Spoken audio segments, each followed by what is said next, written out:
Hey guys, this is Chaos War Finals for December 2015. We're up against Wartune 11 this time, this first round, and I see Tweety Pie and click on her. Clicked on Tweety thinking that she might be the one partied up with Euphoric, but doesn't look like that's the case. She ends up on her own. I think she was probably intended for a party. I mean, she's strong enough that she should be partied up with someone. Also, I heard that Euphoric was on his own, so I think maybe their party didn't form. I don't know, either that or they just weren't organized enough at the beginning. But one of our 4-player teams that is not, crazy in VR, but strong enough, was able to take out Euphoric because he was on his own. Having a full team really does matter in situations like this, especially because the kids are really nasty and have a lot of bleeds and things. If you're on your own, that's a lot to deal with without support of a team.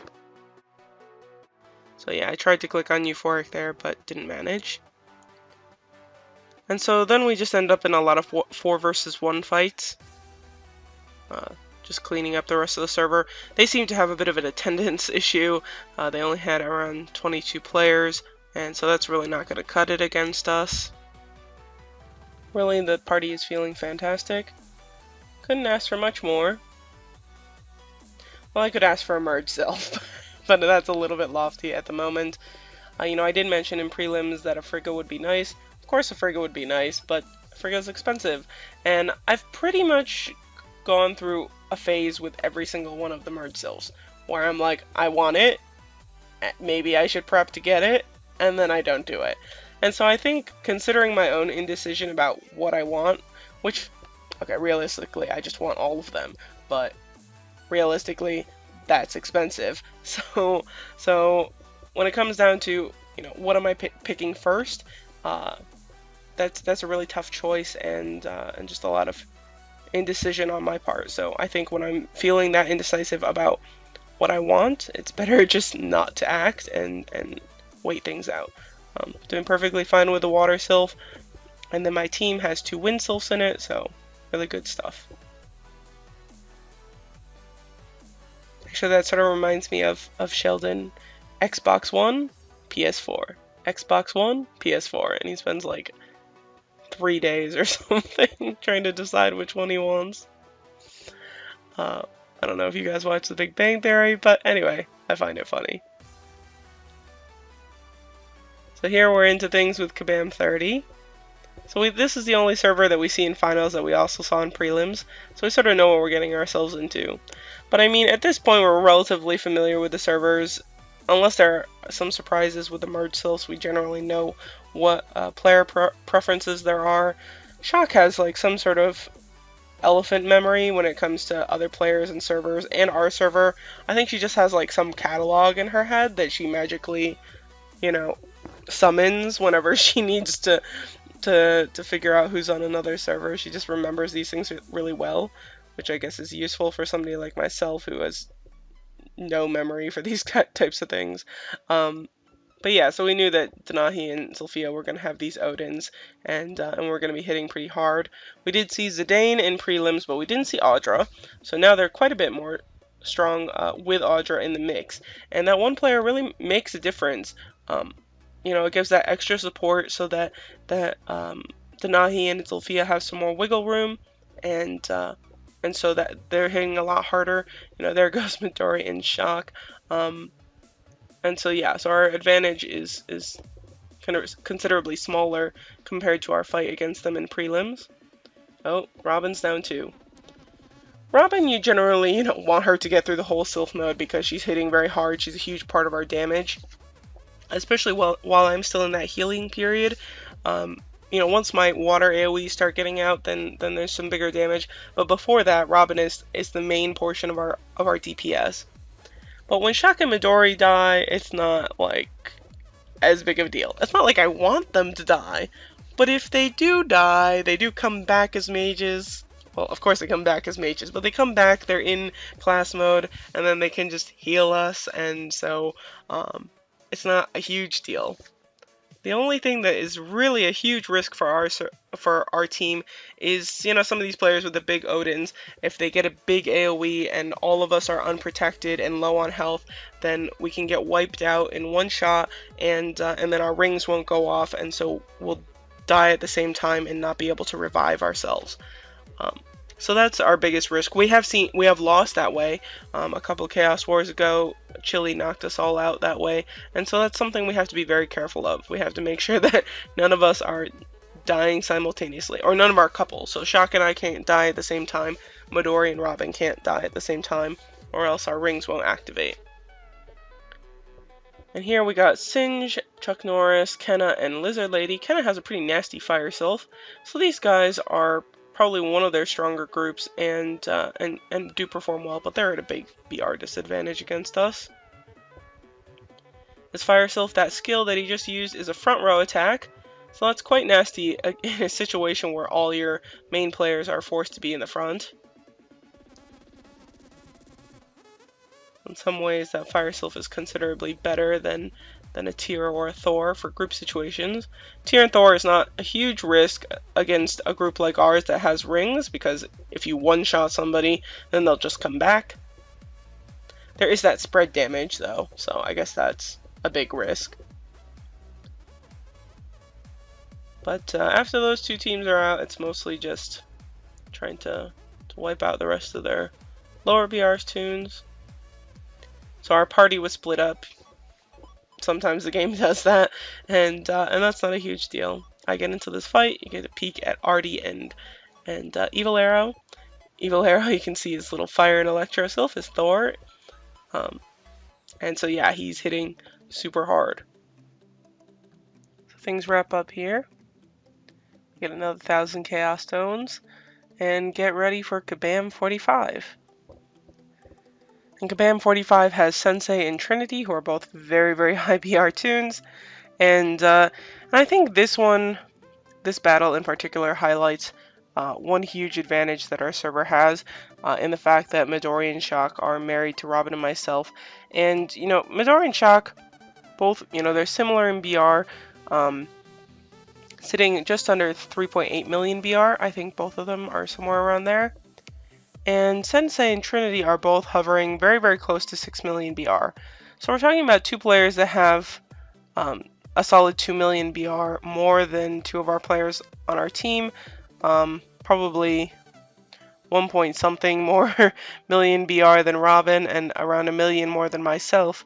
And but the main part is Shock and Midori, because they don't have nearly the stats to keep up with Sensei and Trinity.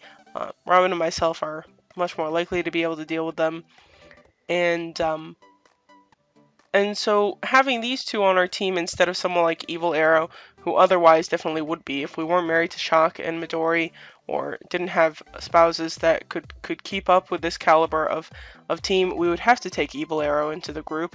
But instead, he's free to go troll around with a different party. And so as we tie up these top players, we have somebody with near 5 million BR and a Thor running around killing a lot of the other people on their servers. And so, yeah, that's a huge asset to us, having these three, Midori and Shock on our team and Evil Arrow running around. And we have some other really great teams. I'm obviously more familiar with the ones with Shockwave, but I'm sure there are other ones from other guilds that are contributing as well. But in Shockwave, you know, we have the team with Evil Arrow. They have Dark Mirror, Starshooter, Artemis.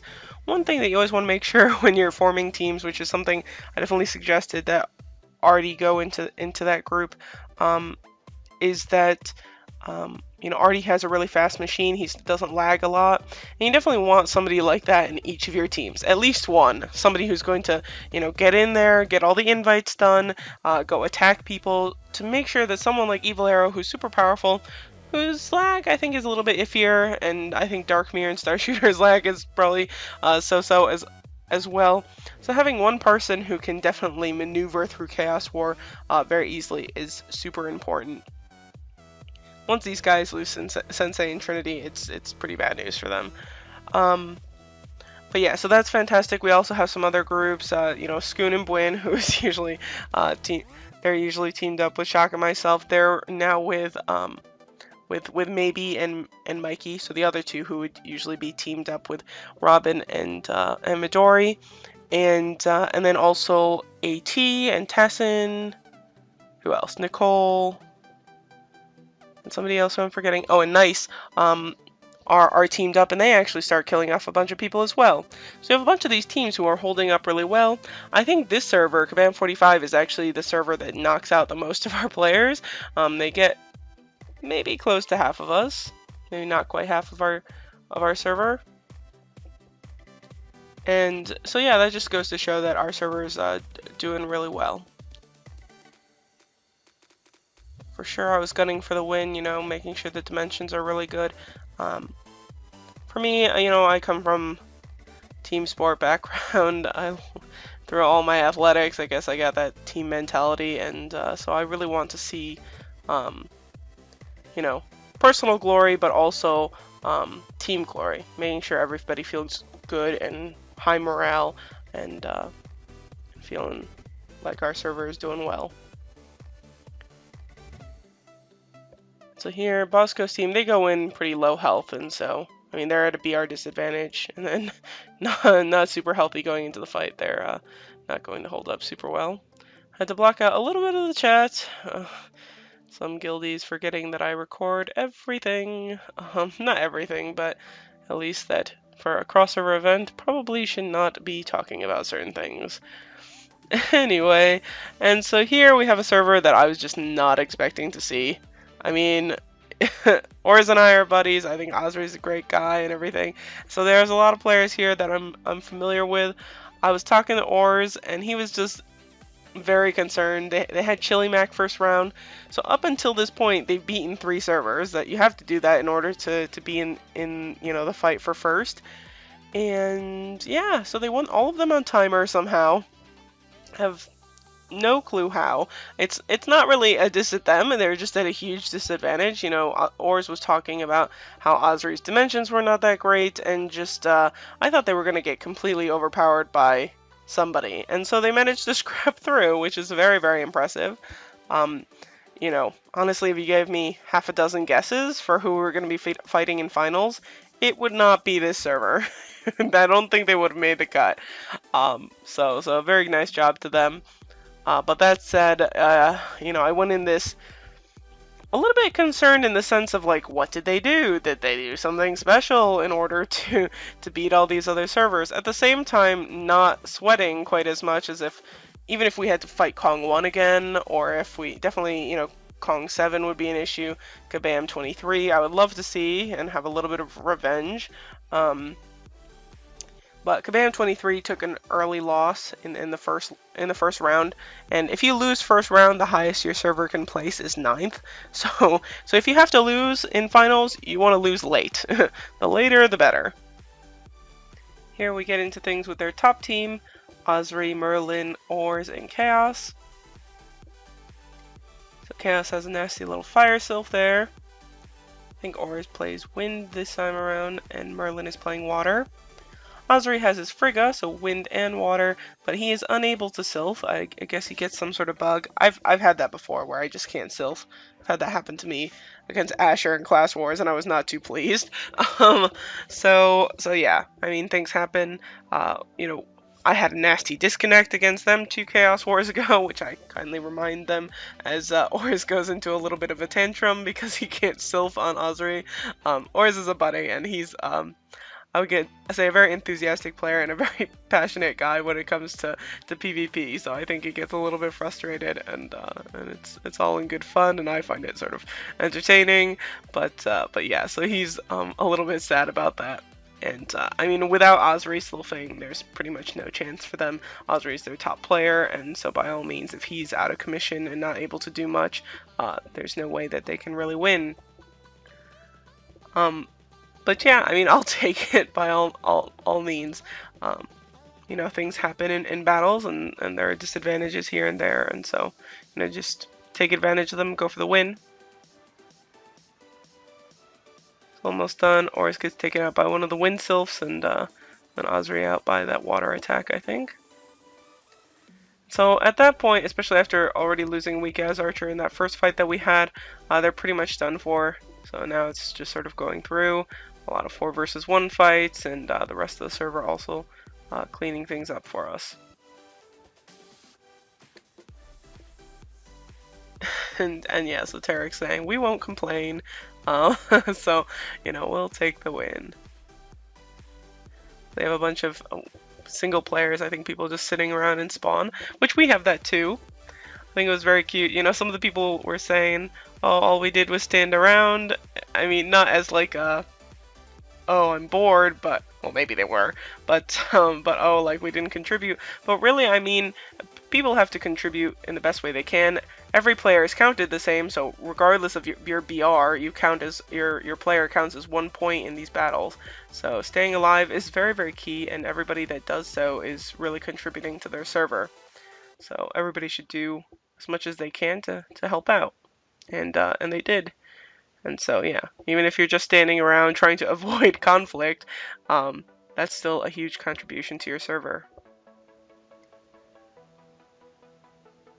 So, well, we knew we would lose, but this wasn't right, and maybe not, but it happens.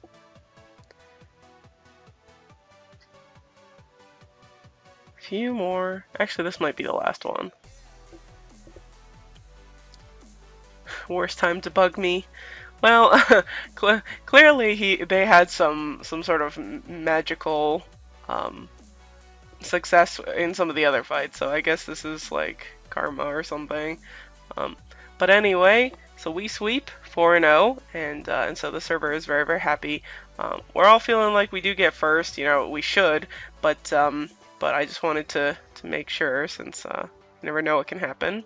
Just so I'm showing my resistances, I do have some extra level 12s that I sort of have, not like 6 of every type, but a few spares here and there so that I can adjust my resistances depending on, what's needed. For that other server, for sure, I had a lot of wind and water on. So there I got 8,000 crystals for finals, so definitely if you win finals, get first place, your whole server, I think, can get the mount, because getting 2,000 crystals from prelims is pretty easy. So we take first, Wartune 21 in second. Looks like Kong 7 beat Kabam 45 to get third, and things go on from there. And so yeah, the server did a great job. Everybody working really well together. So I'm really happy about that. And so a big congrats to all of them, and a big thank you for everybody who did such a nice job. So everybody gets the Pyre Horse, which I'm really happy about. So that's huge to have the whole server getting that mount. And I ended up going for some of these red coppers and some of the well-refined stones. And I actually added a lot to my kid BR, so I was a little bit surprised by that. I forgot that stuff gives as much BR as it does. So that's good. Maybe next time I'll go after some elite refinement crystals to sort of finish up my red gear refinements, but not a huge rush there. Mine are pretty nice as they are. And otherwise, I hope you guys had fun in Chaos War. This one was really big for us, so I hope that we can continue to have lots of success. It's very hard to beat first place in prelims and finals, but we'll always try and do our best. So thanks for watching, you guys. Take care, and have a very good day.